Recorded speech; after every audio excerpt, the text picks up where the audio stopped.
Cows produce more milk when listening to music, but only if the music has a soothing tempo, research has shown. When mellow music, such as classical or folk, is played for dairy cows, they each produce about 1.5 pints, about 0.7 liters more milk than they normally do, according to one study.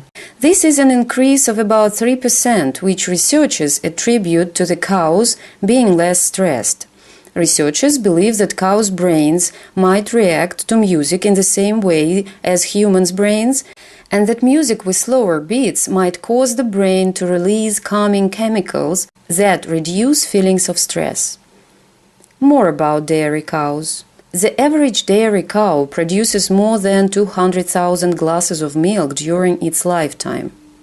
One study found that cows that had been given names by their farmers produced an additional 500 pints, 284 liters every year, and it is thought that this increases the cow's comfort levels, resulting in better milk production.